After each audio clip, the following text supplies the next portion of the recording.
मेरे मित्रों को रीता सरकार का नमस्कार। आज की प्रस्तुति उत्तराखंड की लोक कथा आधारित हाँ दीदी हाँ कहानी इस प्रकार प्रारंभ होती है। किसी पहाड़ी गांव में एक निर्धन किसान का परिवार रहता था। किसान की एक बेटी और एक बेटा था। किसान की पत्नी की मृत्यु हो चुकी थी। अपने दोनों बच्चों का लालन पालन वह स्वयं करता था। समय के साथ साथ बच्चे बड़े हो गए। बेटी बड़ी थी सो किसान को उसके विवाह की चिंता सताने लगी। उसने पाई पाई जोड़कर जैसे तैसे उसका विवाह कर दिया। 1-2 साल के बाद किसान बीमार रहने लगा और एक दिन उसकी भी मृत्यु हो गई। अब उसका बेटा अनाथ हो गया। उसकी दीदी को भाई की चिंता सताने लगी क्योंकि उसका ससुराल भी ज़्यादा संपन्न नहीं था। तो वह अपने सास ससुर व पति से इस बारे में बात करने में संकोच करने लगी। परंतु भाई की चिंता में उसने हिम्मत बांध के भाई को अपने ससुराल में ही रखने की बात ससुरालियों से की। ससुराल वाले बहू की बात मान तो ली, परंतु कुछ शर्तों के साथ। ये शर्तें थी, उसके भाई को भोजन में भूसे की रोटी और बिच्छू का साग। बिच्छू एक प्रकार की पहाड़ी घास होती है जो सब्जी बनाने के काम भी आती है। दूसरा, उसे चक्की की ओट में सोना होगा। तीसरा, मवेशियों को चराने की जिम्मेदारी उसकी होगी।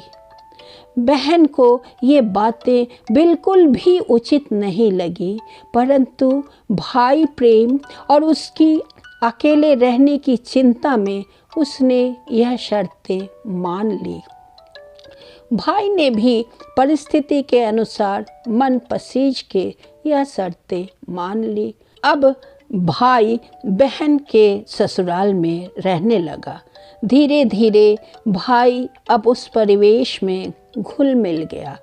वह दिन में मवेशियों को चराने जंगल जाता और रात को भोजन में मिली भूसे की रोटी और बिच्छू की सब्जी खाकर वहीं चक्की की ओट पर टाट बोरी बिछा के सो जाता।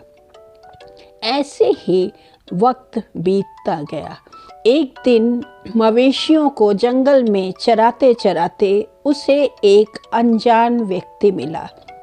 उस व्यक्ति ने उसे उसके साथ चलने को कहा। पहले तो उसने साथ आने से मना किया, परंतु जब उस अजनबी ने उसे अच्छा काम और अच्छे भविष्य का लोभ दिखाया तो वह सोचने लगा कि बहन के घर में बोझ बनने से अच्छा कहीं और काम करके धन कमाया जाए। उसने साथ चलने की हामी भर दी। शाम को जब भाई नहीं लौटा तो बहन को चिंता होने लगी। गांव में भी बात फैल गई। उसकी खोजबीन की गई। जब वह नहीं मिला तो सबने उसे मृत समझ लिया। बहन बहुत दुखी रहने लगी। उसे यकीन नहीं हुआ कि उसका भाई मर चुका है। खैर, दिन महीने साल निकलते रहे।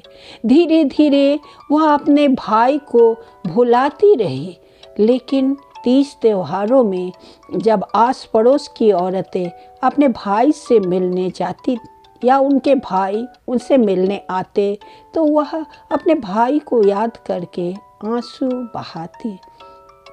ऐसी समय निकलता रहा और एक दिन उसे उसके भाई का संदेश मिला। वह फूली नहीं समाई। जिसे वह मरा समझ चुकी थी वो जिंदा है। वह भाई से मिलने अपने मायके गई। घर पहुंचकर उसे भाई की संपन्नता देखकर आश्चर्य हुआ। भाई ने उसे भूतकाल में जो भी हुआ सब बताया। दोनों एक दूसरे से मिलकर बहुत खुश हुए। भाई ने उपहार स्वरूप बहन को बहुत धन दिया, लेकिन उसकी बहन ने यह कहकर मना कर दिया कि उसे उसका भाई मिल गया है, उसे अब कुछ नहीं चाहिए। जब उसने धन लेने से मना किया तो भाई ने उसे 2 गायें और 1 भैंस देनी चाहिए। तो बहन ने वह रख ली। भाई खुश हुआ कि बहन ने उसकी एक उपहार स्वीकार कर लिया।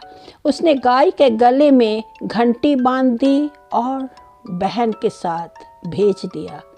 बहन उन गाय और भैंस के साथ ससुराल को चल दी। सुनसान रास्ते में गाय के गले में बंधी घंटी का आवाज़ बहन को अच्छा लग रहा था। उसे लगा जैसे घंटी से आवाज़ आ रही हो।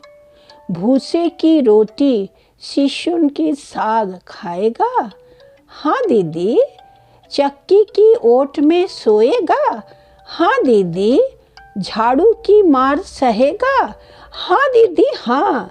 घंटी मानो यही बातें बोल रही हो, यह सोचकर वह जोर जोर से हंस पड़ी। यह था भाई बहनों का अटूट बंधन। धन्यवाद।